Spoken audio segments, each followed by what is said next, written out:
अस्सलाम वालेकुम, मेरा नाम है आसिफ नवाज और आप देख रहे हैं अपना प्यारा YouTube channel I am teacher.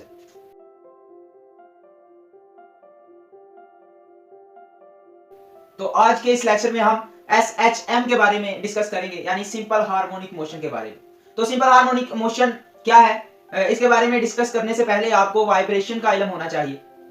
Vibration क्या है जी?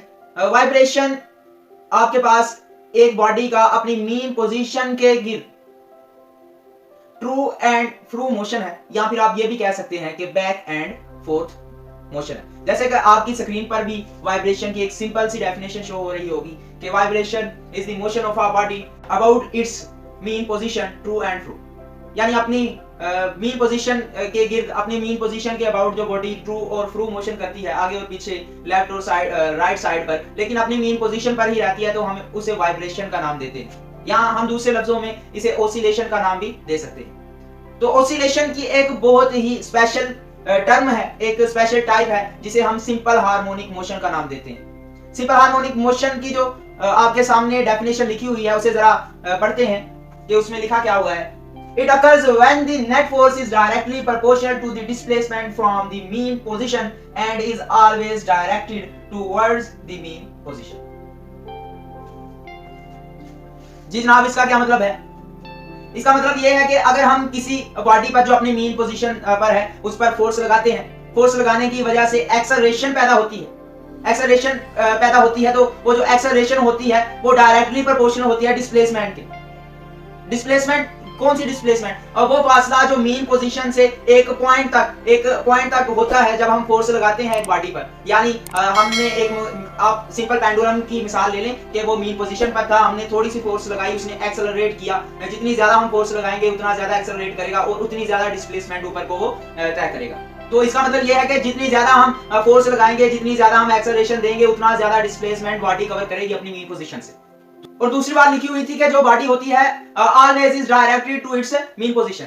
इसका मतलब यह है कि जब हम एक्सेलरेशन प्रोड्यूस होती है एक बॉडी पर नेट फोर्स की वजह से और वो डिस्प्लेसमेंट तय करती है, तो हम ये पहले ही बता चुके हैं कि अपनी मीन पोजीशन के गिर्द ही अगर बॉडी ऑक्सीलेट कर रही है तो अपनी मीन पोजीशन के गिर्द ही चक्कर लगाएगी, ऑक्सीलेट करेगी, मोशन करेगी ट्रू एंड फ्रू। तो वो क्या करती है, अगर फर्ज करें हम मीन पोजीशन से एक पोजीशन बी तक ले गए हैं और वहां छोड़ देते हैं, वहां पर जाकर वेलोसिटी तो जीरो हो जाती है लेकिन वो डायरेक्ट हो जाती है अपनी मीन पोजीशन की तरफ। वो जो बॉडी होती है जिसे हम एक पोजीशन पे ले गए होते हैं, कोई भी पोजीशन लगा लें, चाहे पीक उसे कह लें कि पीक पोजीशन पे ले जाते हैं, तो वो बॉडी क्या करेगी, अपनी मीन पोजीशन की तरफ आने की कोशिश करेगी, अपनी मीन पोजीशन की तरफ आने की कोशिश करेगी। इसलिए हम कहते हैं कि वो जो बॉडी एक्सेलरेट होती है, डिस्प्लेसमेंट तय करती है, वो हमेशा अपने जो मीन पोजीशन होती है उसकी तरफ डायरेक्टेड होती है, उसकी डायरेक्शन हमेशा उसी की तरफ होगी।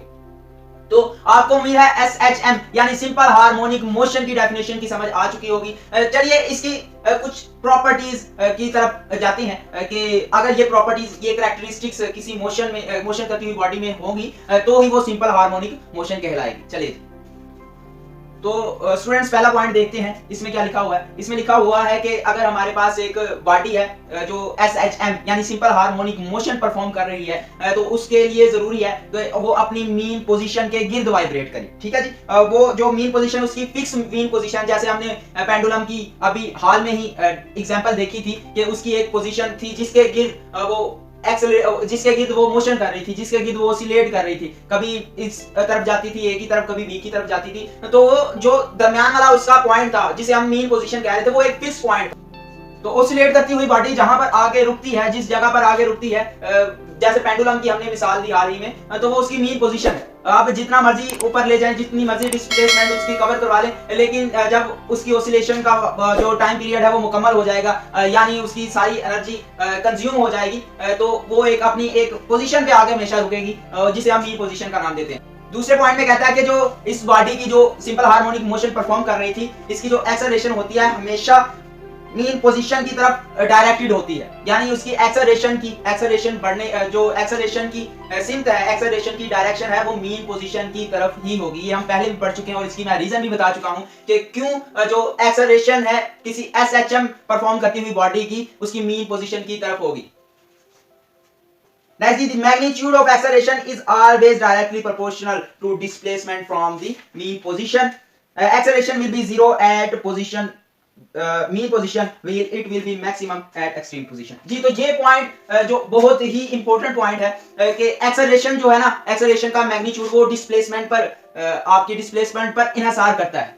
मीन पोजीशन से जो आप डिस्प्लेसमेंट तय करवाते हैं उस पर इन्हिसार करता है। वो कैसे जी?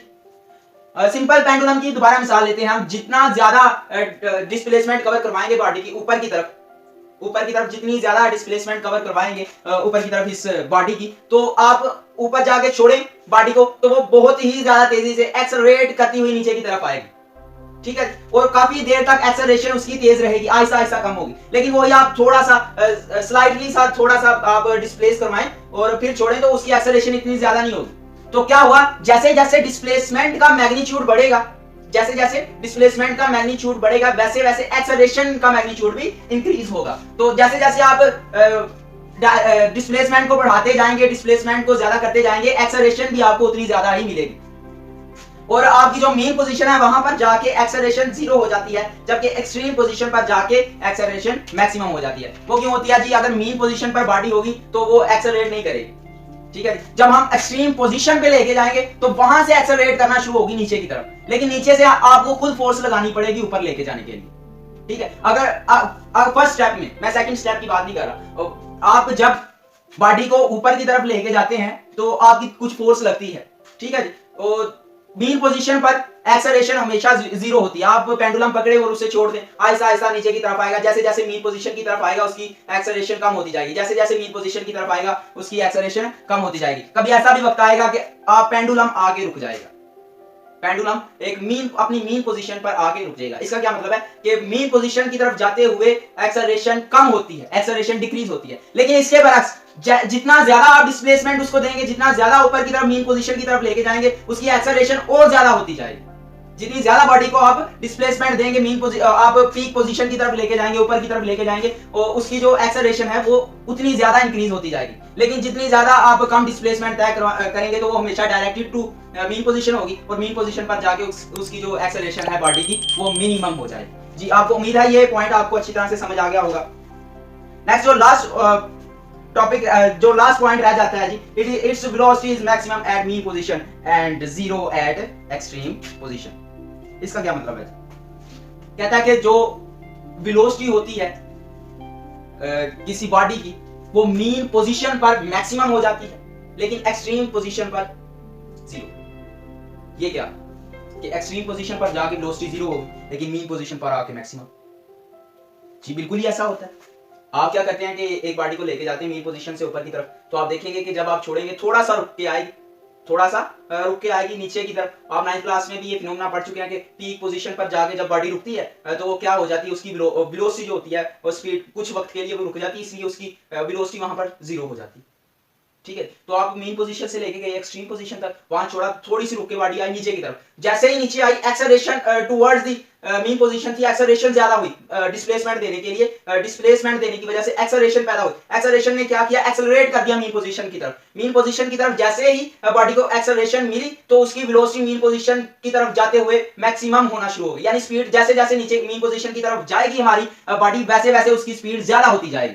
तो इसलिए ये पॉइंट लास्ट पॉइंट था, इसमें कहा गया कि जो एक्सट्रीम पोजीशन होगी उस पर आपकी वेलोसिटी मिनिमम हो जाएगी, यानी 0 हो जाएगी, क्योंकि वहां पर बॉडी आके रुकेगी। आप एक्सेलरेट एक बार करवा दें तो भी आपको मालूम होगा, जैसे बॉडी ऊपर जाती है रुकती है, फिर नीचे आती है, फिर नीचे आते वक्त उसकी स्पीड तेज हो जाती है, फिर ऊपर जाती है दूसरी एक्सट्रीम पोजीशन की तरफ, फिर उधर जाके रुकती है, फिर नीचे आती है, नीचे आते वक्त फिर उसकी स्पीड ज्यादा हो जाती है। तो स्पीड तेज होने से उसकी वेलोसिटी भी तेज होती है। तो इस वजह से मेन पोजीशन पर जो वेलोसिटी होती है वो मैक्सिमम होती है, और एक्सट्रीम पोजीशन पर आपकी जो एक्सेलरेशन होती है वो 0 होती है। तो ये आज का टॉपिक था हमारा SHM। तो ये था जनाब आज का हमारा लेक्चर। हमारा लेक्चर अपने इख्तिताम को पहुंचा। उम्मीद है आपको ये वीडियो पसंद आई होगी, और इंशाल्लाह अल्लाह ताला ने चाहा तो हम अगली वीडियो में आपको इसकी कुछ एग्जांपल्स को एक्सप्लेन करने की कोशिश करेंगे, जैसे मास स्प्रिंग सिस्टम और सिंपल पेंडुलम जिसकी हमने मिसाल बार बार दी, उसको अच्छी तरह से एक्सप्लेन करने की कोशिश करेंगे। तब तक के लिए हमें इजाज़त दीजिए। अल्लाह निगहबान।